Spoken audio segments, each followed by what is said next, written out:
Sa likod ng kayamanan, kapangyarihan, at kasikatan ng Zoldyck family, ay may itinatagong madilim na kasaysayan, isang kwentong pa ng dugo, trahedya, at pighati.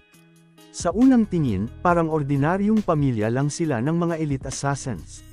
Pero kung sisilipan mo ng mas malalim, makikita mong ang bawat ngiti, bawat disiplina, at bawat pagpatay, ay bunga ng isang kasaysayang tinahinang kasamaan, kalungkutan, at kawalan ng kalayaan. Ang Zoldyck family, isang kilalang pamilya ng mga mamamatay tao na nakatira sa loob ng isang mahigpit na pinoprotektahang lupain sa Kukuro Mountain. Dito, ang karahasan ay hindi kasalanan, ito ay tradisyon. Ang pagpatay ay hindi kasamaan, ito ay sining. Mula pa sa kanilang mga ninuno, ang pamilya ay lumaki sa paniniwalang ang halaga ng isang tao ay nasusukat sa kung gaano karami ang kaya niyang patayin. Pero paano nga ba nagsimula ang lahat? Ayon sa ilang lumang tala at teorya ng mga tagahanga, ang pinagmula ng Zoldyck bloodline ay nagugat pa sa isang sinaunang grupo ng mga mamamatay na umusbong sa panahon ng digmaan ng mga bansa. Ang mga ninuno ng Zoldyck ay di umano'y mga mandirigmang walang kinikilingan, binabayaran upang pumatay para sa sinumang handang magbayad. Habang lumilipas ang panahon, mas lalo silang naging lihim, mas organisado, at mas malupit. Hanggang sa tuluyang mabuo ang isang pamilyang binubuo lamang ng mga assassin, ang Zoldyck clan. Ngunit hindi lang dugo ng mga kalaban ang dumadaloy sa kanilang mga kamay. Maging dugo ng pamilya ay minsan nilang pinatulog. Sa loob ng mansyon, walang lugar para sa kahinaan.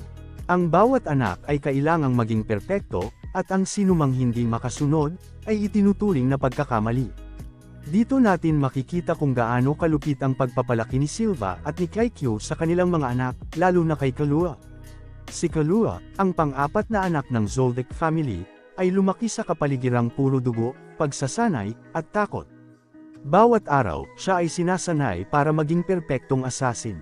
Bawat sugat sa kanyang katawan ay paalala ng kung gaano kabigat ang inaasahan sa kanya. Pero sa kabila ng lahat, may bahagi ng kanyang puso na naghahangad ng kalayaan. Hindi niya gusto ang maging kasangkapan sa pagpatay. Gusto niyang maramdaman kung ano ang maging normal. Kaya't noong nakatakas siya mula sa mansyon at nakilala sina Gon, nagbago ang kanyang mundo. Pero isipin mo, para makaalis lang siya, kailangan pa niyang labanan ang sariling pamilya. Iyon ay patunay kung gaano kadilim at kalupit ang mundo na kanyang pinagmulan. At kung iisipin mo, hindi lang si Killua ang biktima ng sistemang ito. Bawat miyembro ng pamilya, may sariling sugat. Si Illumi, na tila walang emosyon, ay produkto ng kontrol at kondisyon. Siya ay sinanay para alisin ang damdamin, isang taong nakangiti pero walang kaluluwa. Si Silva, ang ama, ay lumaki rin sa kamay ng kanyang ama, si Zeno, na pinalaki ring malamig at disiplinado. Ang siklo ng karahasan ay paulit-ulit na umiikot sa kanilang dugo. Kahit si Zeno na minsan nating nakikitang kalmado at matalino, ay may madilim ding nakaraan. Sabi nga niya, killing is just a job. Ibig sabihin, sa loob ng kanilang isipan, wala ng moralidad.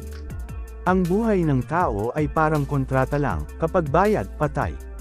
Pero mas nakakatakot kapag narinig mo ang mga kwento tungkol sa mga hindi pa ipinapakitang miyembro ng pamilya, tulad ni Maha Zoldyck, ang pinakamatandang nabubuhay pa sa kanilang lahi. Ayon sa mga haka-haka, si Maha ay isa sa mga pinakamalakas na assassin sa buong kasaysayan, at minsan pa raw niyang nakaharap si Netero, ang pinakamakapangyarihang hunter noong panahon niya. Isipin mo, kung ang laban na iyon ay totoo, ibig sabihin matagal nang nakaugat ang kasamaan at kalakasan ng lahing ito, at marahil, marami pa silang tinatago sa kasaysayan na hindi natin alam.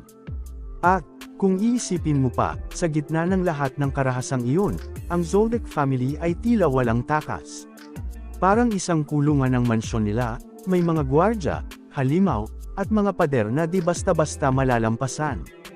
Ang mga anak ay lumalaki na alam na pagpatay lang ang silbi nila sa mundo.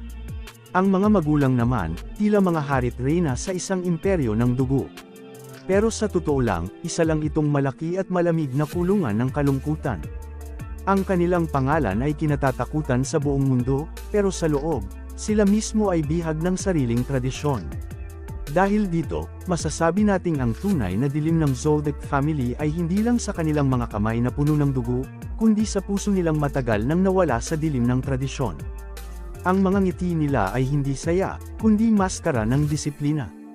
Ang katahimikan ng mansyon ay hindi kapayapaan, kundi banta ng kamatayan. At ang kanilang pangalan, bagamat kilala sa mundo ng mga hunter, ay paalala ng isang pamilya na nakulong sa kadiliman ng sarili nilang kapangyarihan. Sa huli, baka si Kalua na lang ang tanging pag-asa na makakaputol ng sumpa ng kanilang lahi. Isang batang gustong mamuhay ng normal, gustong makipagkaibigan, at gustong malaman kung ano ang tunay na kalayaan. Kaya kung tutuusin, ang kwento ng Zoldyck family ay hindi lang tungkol sa mga mamamatay tao, ito ay kwento ng mga taong gustong tumakas sa anino ng nakaraan. At habang patuloy silang nabubuhay, ang tanong, hanggang saan ba sila kayang lamunin ng dilim bago nila tuluyang makita ang liwanag?